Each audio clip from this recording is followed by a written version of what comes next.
तो गाइस हम थे केदारनाथ धाम की यात्रा पर और हमें मिले हैं किशन भगवाड़ी जी, पूर्व केदार सभा अध्यक्ष। तो आइए जानते हैं सर से इस मंदिर के बारे में और क्या क्या मान्यताएं हैं इस मंदिर की।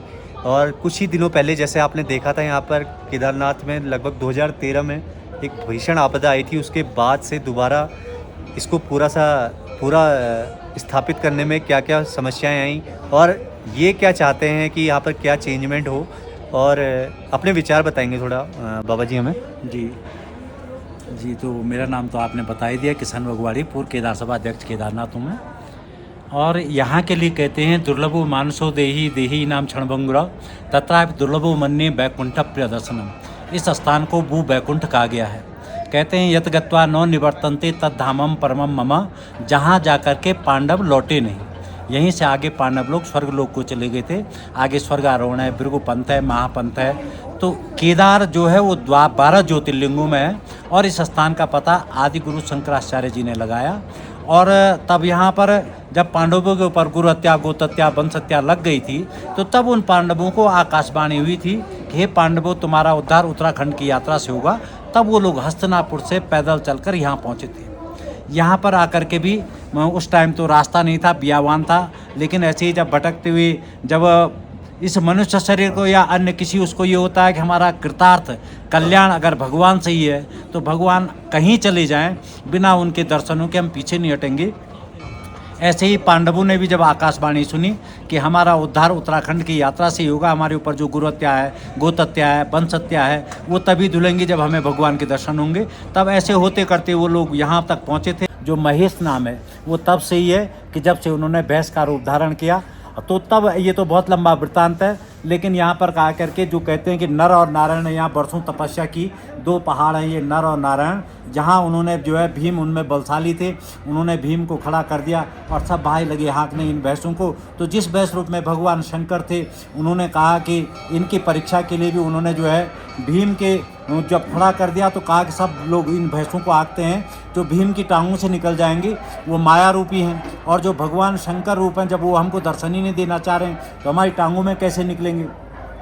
तो ऐसे ही होते करते में उन्होंने भीम को खड़ा कर दिया, सब भाई लगे इन भैंसों को हाँकने में।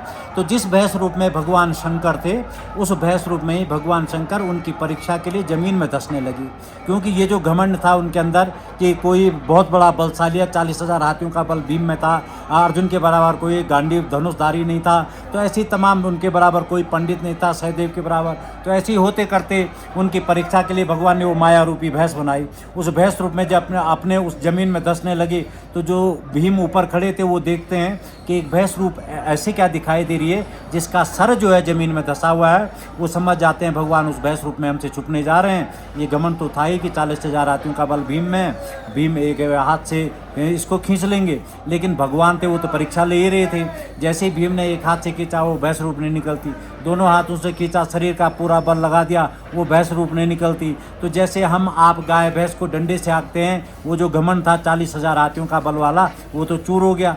और डंडे से उस गदई रूप से जो है जब भीम ने उस भैंस रूप की पृष्ठभाग पे प्रहार किया कि दर्द के मारे तो बाहर निकलेगी, तो तब वहीं आकाशवाणी हुई फिर कि हे पांडवों, तुमने इस क्षेत्र में आपकी भी पाप कर दिया। कहते हैं धर्म क्षेत्रे कृतम पापम विष्णु क्षेत्रे विनिश्यति, विष्णु क्षेत्रे कृतम पापम शिव क्षेत्रे विनिश्यति, शिव क्षेत्रे कृतम पापम वज्रलेपो भविष्यति। कि शिव जी के क्षेत्र में पाप करने से ऐसा होता है जैसे कहीं वज्र पड़ता है और विनाश हो जाता है, जिसका प्रमाण आप वो 13 की आपदा वाली बात आप कर ही रहे हो। यहाँ पर अब सरकार ने जो है इसको पर्यटन का रूप दे दिया है। पर्यटन के रूप में आपको पर्यटन के लिए जबकि ये बहुत बड़ा धाम है। हाँ, मतलब कि 4 धामों में सबसे बड़ा धाम है, सबसे बड़ा धाम ऐसा है। कह सकते लेकिन हैं। सरकार ने क्या कहा कि दोनों हाथों में लड्डू रहेंगे, पर्यटन से भी तीर्थाटन से भी।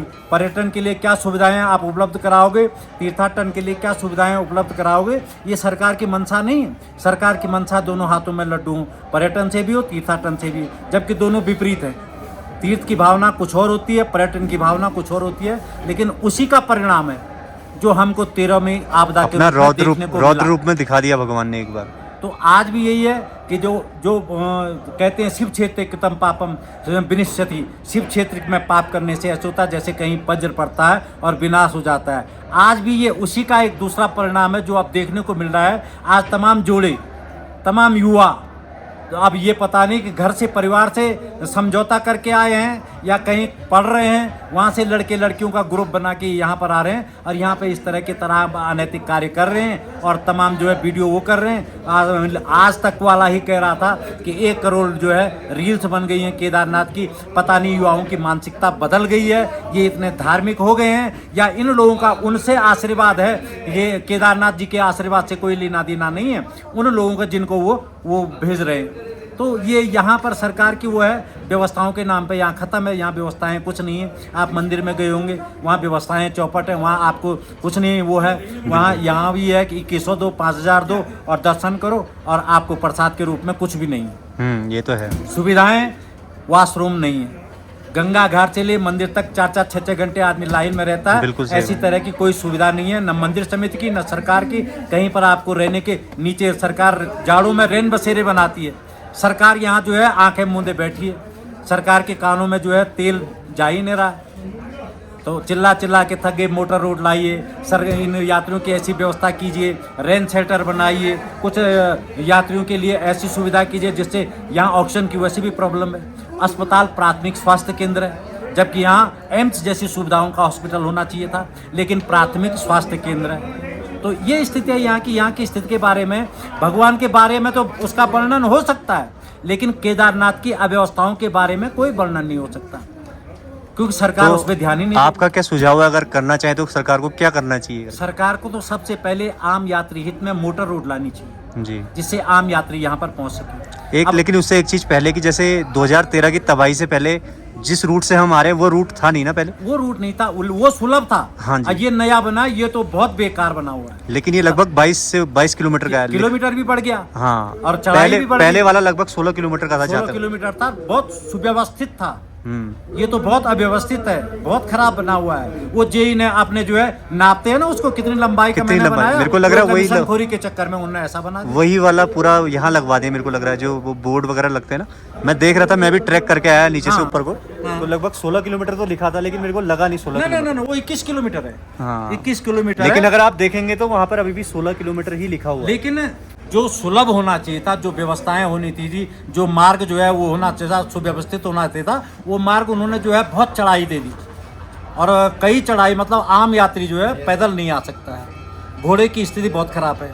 मोटर रोड, अब हेलीकॉप्टर से कमीशन सरकार को दुनिया भर का जा रहा, तो हेली की व्यवस्था तो हो सकती है जिससे यहाँ पर्यावरण को क्षति है, पूरे मंदिर को क्षति है। तो हेली के माध्यम से क्या क्षति हो सकती है पर्यावरण को, थोड़ा बताएंगे आप? नहीं, पर्यावरण से एक तो जो है उसकी गड़गड़ाहट से तमाम जंगली जानवर वो गिर जाते हैं, पहाड़ में मर जाते हैं।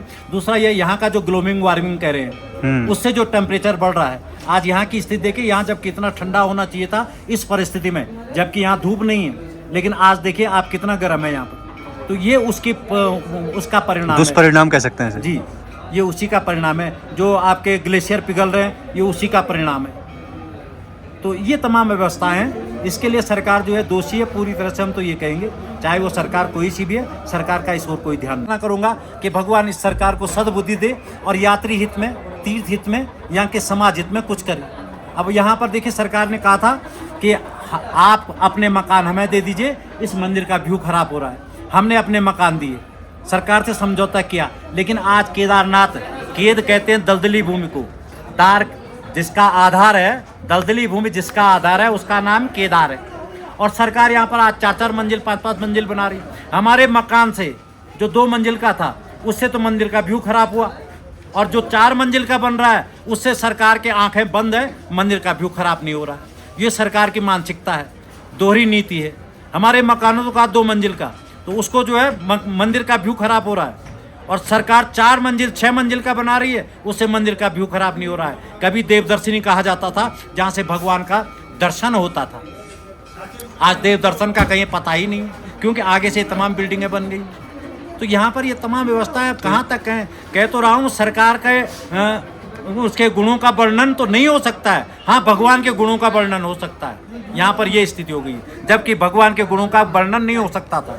लेकिन आज भगवान के गुणों का वर्णन हो सकता है केदारनाथ में, सरकार के गुणों का वर्णन नहीं हो सकता है। हम तो केदारनाथ जी से ये प्रार्थना करते हैं इस सरकार को सद्बुद्धि दे और यात्री हित में, तीर्थ हित में यहाँ पर कुछ कार्य करे। तो सर जैसे कि हमने देखा था, न्यूज़ में देखा था थोड़े दिनों पहले हमारे यहाँ पर माननीय प्रधानमंत्री मोदी जी भी आए थे, तो उनकी तरफ से कोई घोषणा की गई मंदिर के लिए?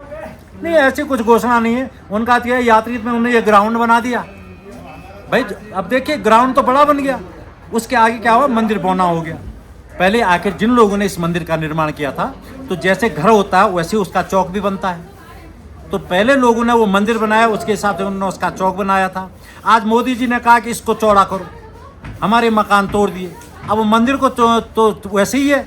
और चौक चौड़ा करने से क्या हो गया, मंदिर छोटा लग रहा है। जो नंदी जी हैं वो छोटे लग रहे हैं। तो जब तुम परंपराओं से छेड़छाड़ कर रहे हो तो भगवान तो तुमको सद्बुद्धि कब दे, मैं तो ये नहीं समझ पा रहा भाई। ऐसे जो हमारे पौराणिक स्थल हैं, जो तीर्थ की परंपरा है, जो धर्म की महत्ता के स्थान है, उनसे आप छेड़छाड़ कर रहे हो। तो अब हम तो ये नहीं कह सकते हैं कि वो प्रभु ही जाने वो क्या करते हैं।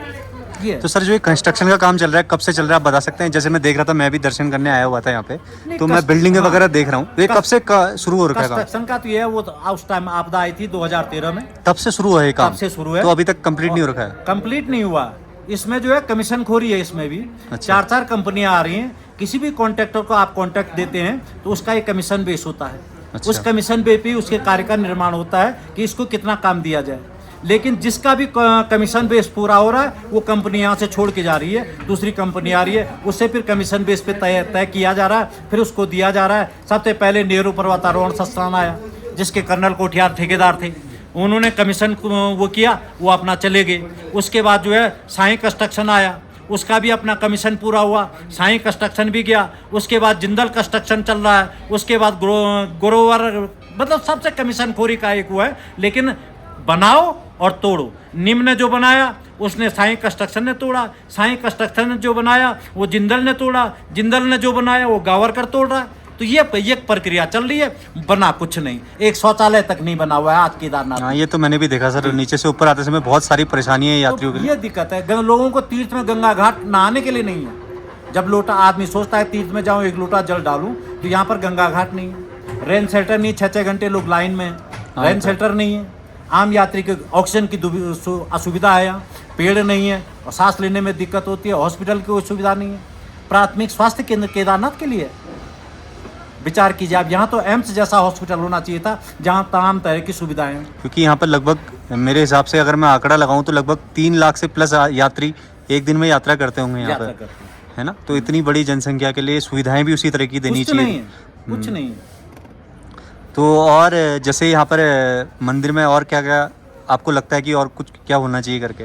नहीं, मंदिर में तो ये देखिए, यात्री जब उतनी दूर से आता है, कहते हैं जलधारा शिव प्रियम। शिव हिंदू धर्म में भगवान शंकर जी को जब तक 1 लोटा जल नहीं चढ़ता है, तब तक वो उसकी मतलब उसकी पूजा संपन्न नहीं होती है। तो आज जो है सरकार ने यहाँ पर्यटन को बढ़ावा दे के भीड़ तो बढ़ा दी, लेकिन आदमी जो है उस जल चढ़ाने से वंचित हो रहा है।